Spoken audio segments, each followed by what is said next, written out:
ನಮಸ್ಕಾರ, good morning, ಶುಭೋದಯ. ನಾನು ನವಿತಾ ಜೈನ್. ಇವತ್ತು ನಾಳೆ ಬೆಂಗಳೂರಿನಲ್ಲಿ ಮೋದಿ ಮೇನಿಯಾ 34 ಕಿಲೋಮೀಟರ್ 13 ಕ್ಷೇತ್ರಗಳು ಅತಿ ದೊಡ್ಡ ರೋಡ್ ಶೋವನ್ನ ನಡೆಸಲಿದ್ದಾರೆ ಪ್ರಧಾನಿ ನರೇಂದ್ರ ಮೋದಿ. ಗುಜರಾತ್ನ ಬಳಿಕ ಇದು ಎರಡನೇ ಅತಿ ದೊಡ್ಡ ಏರ್ ಶೋ ಆಗಿದ್ದು ಈಗಾಗಲೇ ಅತಿ ದೊಡ್ಡ ರೋಡ್ ಶೋಗೆ ಸಾಕ್ಷಿ ಆಗಲಿದೆ ಬೆಂಗಳೂರು. ಇವತ್ತು ಜೆಪಿ ನಗರದಿಂದ ಮಲ್ಲೇಶ್ವರಂವರೆಗೆ ನಮೋ ರೋಡ್ ಶೋ ನಡೆಸಲಿದ್ದಾರೆ. ಒಟ್ಟು 26 ಕಿಲೋಮೀಟರ್ಗಳ ಬೃಹತ್ ರೋಡ್ ಶೋವನ್ನು ನಡೆಸಲಿದ್ದು ಬೆಳಗ್ಗೆ 10ರಿಂದ 12:30ರವರೆಗೆ ಪ್ರಧಾನಿ ನರೇಂದ್ರ ಮೋದಿ ರೋಡ್ ಶೋವನ್ನ ನಡೆಸಲಿದ್ದಾರೆ. ಮೋದಿ ರೋಡ್ ಶೋ ಹಿನ್ನೆಲೆಯಲ್ಲಿ ಕೆಲ ರಸ್ತೆಗಳಲ್ಲಿ ಸಂಚಾರದಲ್ಲಿ ಬದಲಾವಣೆಯನ್ನ ಮಾಡಲಾಗಿದೆ. ನಿರ್ಬಂಧವನ್ನ ಹೇರಲಾಗಿದೆ. ಕೆಲ ರಸ್ತೆಗಳಲ್ಲಿ ಅಲ್ಲಿ ಹೋಗೋದಕ್ಕೆ ಚಾನ್ಸೇ ಇಲ್ಲ. ಬೆಳಗ್ಗೆ 8 ಗಂಟೆಯಿಂದ 1 ಗಂಟೆವರೆಗೆ ಸಂಚಾರಕ್ಕೆ ನಿರ್ಬಂಧವನ್ನ ಹೇರಲಾಗಿದ್ದು ತುರ್ತು ವಾಹನಗಳನ್ನ ಬಿಟ್ಟು ಉಳಿದ ವಾಹನಗಳ ಸಂಚಾರಕ್ಕೆ ಅವಕಾಶ ಇಲ್ಲ. ಯಾಕಂದ್ರೆ ಪ್ರಧಾನಿ ನರೇಂದ್ರ ಮೋದಿ ಅವರು ಇವತ್ತು ಬೃಹತ್ ರೋಡ್ ಶೋವನ್ನ ನಡೆಸ್ತಾರೆ. ಈ ಹಿನ್ನೆಲೆಯಲ್ಲಿ ರೋಡ್ ಶೋ ನಡೆಯುವಂತಹ ಆ ಎಲ್ಲಾ ಮಾರ್ಗದುದ್ದಕ್ಕೂ ಬಿಗಿ ಭದ್ರತೆಯನ್ನ ಕೈಗೊಳ್ಳಲಾಗಿದೆ. ಪ್ರಮುಖವಾಗಿ ಆ ರೋಡ್ಗಳಲ್ಲಿ ಯಾರೂ ಕೂಡ ಸಂಚಾರ ಮಾಡುವ ಹಾಗಿಲ್ಲ. ಬಟ್ ತುರ್ತು ವಾಹನಗಳನ್ನ ಹೊರತುಪಡಿಸಿದ್ರೆ ಎಮರ್ಜೆನ್ಸಿ ಇರುವಂತಹ ಸಂದರ್ಭದಲ್ಲಿ ಅವಶ್ಯಕವಾಗಿ ಬಿಡಲೇಬೇಕಾಗುತ್ತೆ.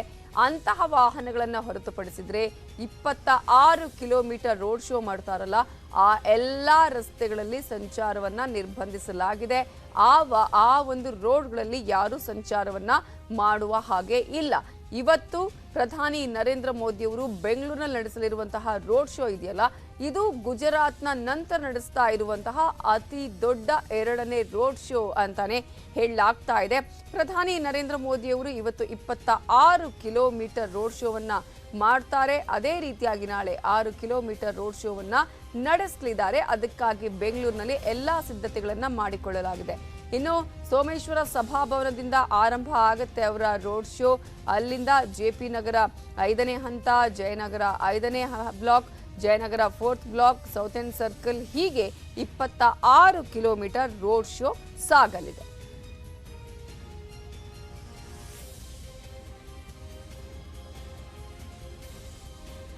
ಪ್ರಧಾನಿ ನರೇಂದ್ರ ಮೋದಿ ಅವರು ಮಾಡ್ತಾ ಇರುವಂತಹ ಈ ರೋಡ್ ಶೋ ಇವತ್ತು ಎಲ್ಲೆಲ್ಲಿ ಸಾಗತ್ತೆ ಅಂತ ನಾವು ನೋಡ್ತಾ ಹೋಗೋದಾದ್ರೆ, ಪ್ರಧಾನಿ ನರೇಂದ್ರ ಮೋದಿ ಅವರು ಮೊದಲಿಗೆ ಇವತ್ತು ಆರಂಭ ಮಾಡೋದು ಶ್ರೀ ಸೋಮೇಶ್ವರ ಸಭಾಭವನದಿಂದ ತನ್ನ ರೋಡ್ ಶೋವನ್ನ ಆರಂಭ ಮಾಡ್ತಾರೆ. ಅಲ್ಲಿಂದ ಜೆಪಿ ನಗರದ 5ನೇ ಹಂತ, ಜೆಪಿ ನಗರದ 5ನೇ ಹಂತದಿಂದ ನೇರವಾಗಿ ಜಯನಗರ 5th ಬ್ಲಾಕ್ಗೆ ಅವರ ರೋಡ್ ಶೋ ಬರುತ್ತೆ. ಅಲ್ಲಿಂದ ನೇರವಾಗಿ ಜಯನಗರ 4th ಬ್ಲಾಕ್, ನಂತರ ಸೌತ್ ಎಂಡ್ ಸರ್ಕಲ್ ಮಾರ್ಗವಾಗಿ ಮಾಧವ್ ರಾವ್ ಸರ್ಕಲ್, ಅಲ್ಲಿಂದ ಯಾವ ರೀತಿಯಂತಹ ಮ್ಯಾಪ್ ಹೋಗುತ್ತೆ ಅನ್ನೋದು ನಿಮ್ಗೆ ನಾವು ತೋರಿಸ್ತಾ ಇದೀವಿ.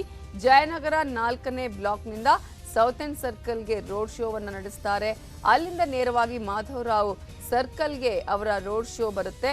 ನಂತರ ಗಾಂಧಿ ಬಜಾರ್ ಅಂದ್ರೆ ರಾಮಕೃಷ್ಣ ಆಶ್ರಮದ ಹತ್ರ ಈ ರೋಡ್ ಶೋ ಸಾಗಲಿದೆ. ಅಲ್ಲಿಂದ ನೇರವಾಗಿ ಉಮಾ ಥಿಯೇಟರ್ ಸಿಗ್ನಲ್ ಬಳಿ ರೋಡ್ ಶೋ ನಡೆಯುತ್ತೆ.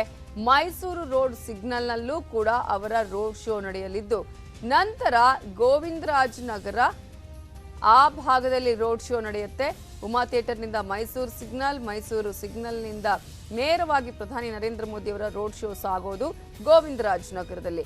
ಇನ್ನು ನಂತರ ಮಾಗಡಿ ರೋಡ್ ಜಂಕ್ಷನ್ನಲ್ಲಿ ಅವರ ರೋಡ್ ಶೋ ಸಾಗುತ್ತೆ. ಶಂಕರ್ ಮಠ ಚೌಕಕ್ಕೂ ಕೂಡ ಅಲ್ಲಿಗೆ ಬರುತ್ತೆ ರೋಡ್ ಶೋ. ಮಲ್ಲೇಶ್ವರಂ ಸರ್ಕಲ್ಗೆ ಪ್ರಧಾನಿ ನರೇಂದ್ರ ಮೋದಿ ಅವರ ರೋಡ್ ಶೋ ಹಾದು ಬರಲಿದೆ. ಅಲ್ಲಿಂದ ಮಲ್ಲೇಶ್ವರಂ 18th ಕ್ರಾಸ್ ಅಂದ್ರೆ ಸಂಪಿಗೆ ರಸ್ತೆಗೆ ಅವರ ರೋಡ್ ಶೋ ಆಗಮಿಸುತ್ತೆ. ಹೀಗೆ ಅಲ್ಲಿ ಅವರ ರೋಡ್ ಶೋ ಮುಕ್ತಾಯ ಆಗತ್ತೆ. 26 ಕಿಲೋಮೀಟರ್ ವರೆಗೂ ಪ್ರಧಾನಿ ನರೇಂದ್ರ ಮೋದಿ ಅವರು ಇವತ್ತು ಬೃಹತ್ ರೋಡ್ ಶೋವನ್ನ ಮಾಡ್ತಾರೆ. ಈ ರೋಡ್ ಶೋನಲ್ಲಿ ಹಲವಾರು ವಿಧಾನಸಭಾ ಕ್ಷೇತ್ರಗಳ, ಬೆಂಗಳೂರಿನ 13 ವಿಧಾನಸಭಾ ಕ್ಷೇತ್ರಗಳ ಅಭ್ಯರ್ಥಿಗಳ ಪರವಾಗಿ ಅವರು ಮತಯಾಚನೆಯನ್ನ ಮಾಡ್ತಾರೆ. ಇದಕ್ಕಾಗಿ ಬೆಂಗಳೂರಿಗೆ ಆಲ್ರೆಡಿ ಎಲ್ಲಾ ಸಿದ್ಧತೆಗಳನ್ನು ಕೂಡ ಮಾಡಲಾಗಿದೆ. ಎಲ್ಲಾ ಕಡೆಗಳಲ್ಲೂ ಬ್ಯಾರಿಕೇಡ್ಗಳನ್ನು ಹಾಕಲಾಗಿದೆ. ಇದಕ್ಕಾಗಿ 8,000 ಪೊಲೀಸರನ್ನ ನಿಯೋಜನೆ ಮಾಡಲಾಗಿದೆ. ಈಗಾಗಲೇ ಪೊಲೀಸರು ಹೈ ಅಲರ್ಟ್ ಅನ್ನ ಮಾಡಿದ್ದಾರೆ.